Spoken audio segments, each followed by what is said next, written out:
Some really interesting news that could impact Tuscaloosa, Alabama, this out of the northwestern part of our country. It is Black Monday in the NFL where coaches are fired. You've already seen at least one head coach, Doug Peterson of the Jags, fired.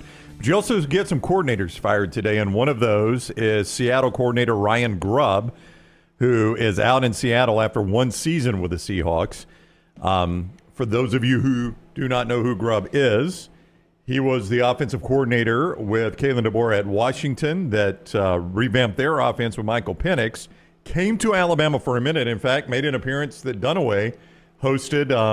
Was that signing day, Dunaway, or was that Meet the Coaches? It was National Signing Day. Yeah, National Signing Day. So that's how recently he was with DeBoer in Tuscaloosa. That's him at the Zone. Yeah, Scott showing you a photo of him speaking to the Alabama crowd then at that Yay Alabama Signing Day event. And then very quickly took the coordinator's job back in Seattle with the Seahawks. After one season, he is out. And I think, Lance, you've said it many, many times, keep your eyes on Tuscaloosa with this guy. You've been talking about this move for about, feels like 6 weeks now. Well, I think Alabama fans were kind of teased with it when Kalen DeBoer took the job and Ryan Grubb came to Tuscaloosa. And then, you know, we don't know behind the scenes. And I heard from people over the weekend, you don't know what you're talking about. His wife loves Seattle. Well, she might like Seattle, but she also likes money. She likes paycheck. And you're going to have to, he's going to have a job. Now, could Jed Fish hire him at Washington? I think they just hired a new coordinator. I was about to look at that. Well, I was going to say, Lance. it's Jed Fish's offense anyway, so there's no way he would want to do that. Well, it's sort of Kalen DeBoer's offense. Yeah, too, but they were kind of one and the same. That was what that was the offense he was groomed but he's under. calling plays. I think Fish calls plays, if I'm not mistaken. Yeah, and by the way, for Seattle, 10-7, not a disastrous year. There wasn't a huge expectation in Mike McDonald's first year, but the problem was the imbalance of the offense. They really threw the football well. They did not run the football consistently, and I think that drove a lot of Seattle fans insane that they could not run the football. It is true that he and his wife, not just his wife, loved Seattle. It was intriguing that they could not move, keep the same house they had, and go to work with the Seahawks, same house they had when he went to work for the Huskies. They have children, one that particularly wanted to, they felt like needed to stay in Seattle. And I'm interested, was it a 2-year contract he had with the Seahawks, and he's getting that extra year where he could take a year off if he wanted to? Oh, I'm sure. Yeah, I'm sure that there's more than just last year was guaranteed. Yeah, so, you never know if he's going to immediately jump back into work. It's only speculation, but LT, has been speculating that for a few weeks now. Keep in mind that this is Kalen DeBoer's right-hand guy, a guy he trusts, and if you can get him and he wants to coach immediately, would be a great addition in Tuscaloosa. So Kalen DeBoer, obviously very, very tight with Ryan Grubb. And this is probably one of those situations where you got to be really transparent on where DeBoer is as far as the outside of football. What is it like to live in Tuscaloosa? What is it like to deal with this fan base? What is it like to deal with boosters? Okay, let's break that down. Because these are conversations like if Ryan Grubb really is in love with Seattle, he can't live there forever. I mean, you can keep a house there. He's got enough money, sure. But if he wants to coach again, he's going to have to go elsewhere. And let me correct myself. By the way, $1.5 to $2 million he would make being the offensive coordinator in Tuscaloosa. Which is probably similar to what he was making with the Seahawks, you think? Yeah, exactly what he's making. A lot way further. Yeah, a lot further. Seattle's an expensive town. And Brennan Carroll, let me correct myself. Brennan Carroll, Pete Carroll's son, is actually the offensive coordinator at the University of Washington right now. So there has not been a coordinator change. Now, that's not to say that if Grubb is available, that Jed Fish might look at it and want to make a change. I don't know. But back to what you were saying about Grubb in Tuscaloosa. I think this is important. Okay, if I'm going to ask the question, I'm Ryan Grubb, and I want you to answer it as Kalen DeBoer. Or if it's the wives talking, because the wives talking probably aren't going to give the same answer as Kalen DeBoer talking. If Mrs. Grubb called up Mrs. DeBoer, do you think she would get a positive review on living in Tuscaloosa, Alabama? I think it's been a difficult year for them. Yeah, I don't know. I think what she would say is, this is night and day from what we experienced in Seattle. Yeah. It's a different animal. It really is. I don't know it for a fact, but the feeling is that Mrs. DeBoer has not enjoyed the fan base as much as Terry Saban did. But she is more insulated than your position coaches' wives who are sitting actually out in the crowd. Yes. And I think Kane Womack's wife, for instance. Yeah, well, I mean, I think if you talk maybe to some of the position coach wives, they've probably heard some things that they didn't hear at Washington and heard some things they didn't hear at Indiana if they were with DeBoer at Indiana or wherever they have come from in all those places, or at South Alabama.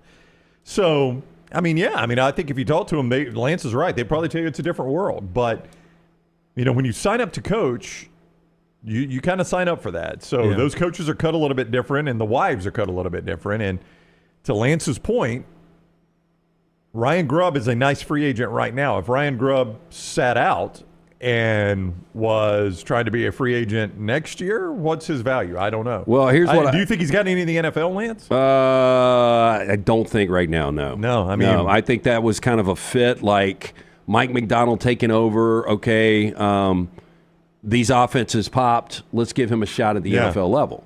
And for those that would say, and I hadn't been able to catch up on the chat room, I don't know if this has even been said in the mybookie.ag chat room, but for those that would say, wow, you're getting a failed NFL coordinator, the guy was really good on the college game. And you just got to understand, man, the NFL, if you get on the wrong side of the roster and the quarterback, you can be the best in the world. And if you've got Geno Smith at quarterback, you're going to be a bit hamstrung. Yeah, 10-7, by the way. That's with Geno Smith at quarterback, that's a pretty good record. So he's been on the West Coast for a long time now. He's 48 years old. His ultimate goal, Ryan Grubbs, is becoming a head coach. Do you know that for sure? I'm pretty sure, yeah. Okay. I mean, I've heard that. To me, your best path would be going to a Tuscaloosa and winning a championship. That's right. And having a prolific offense like you had in Washington. Because as Seth points out, this is a great point in the mybookie.ag chat room. Steve Sarkisian was a failed NFL offensive coordinator when he came back to Tuscaloosa. That's right. So much so that this is revisionist history with a lot of Alabama fans. I remember when we were on Jocks and that story started to break, people were like, nuts, Sark. That guy is awful with the Falcons. Anybody but him. I watch the Falcons every Sunday. Yeah, no creativity. We're taking Sark back, and that guy is viewed as one of the best play callers in the world right now. He was with Kalen DeBoer for 16 years, 7 years in Sioux Falls.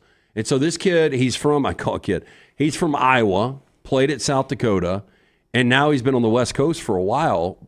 But I don't know how tied he is to the West Coast. Yeah, he's tied with Kalen DeBoer a lot. And if you don't like, getting yelled at, I mean, crap. Eric Taylor got yelled at. Tammy Taylor had to sit in the stands on Friday Night Lights, and right there and there. You know what I would say? And he was making high school money. He was making high school money. Yeah.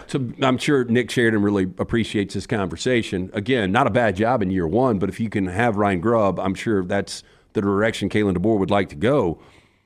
But this would be a huge recruiting sell for Kalen DeBoer to be able to pull Ryan Grubb back. The other thing, if I'm Ryan Grubb, I would tell my wife, what kind of couch? Do you want to go to Restoration Hardware and get a custom biggest couch you want? You don't have to come to the games. The games are better on TV now anyway, baby. Yeah, stay home and watch it. You can stay home and you can host cocktail parties and you can have all your people over and send them with the DeBoers. Well, you could do that. But let me tell you the way because we talk about this all the time with why did this coach jump at this bad job? Because they always think they're going to be better.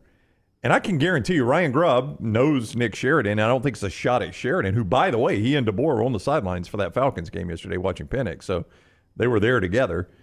I don't think it's a shot at Sheridan, but I guarantee you right now, Ryan Grubb's like, oh, I'll go fix that offense. Maybe they say the fans are getting on them. They ain't going to get on us because I'm going to go fix that offense.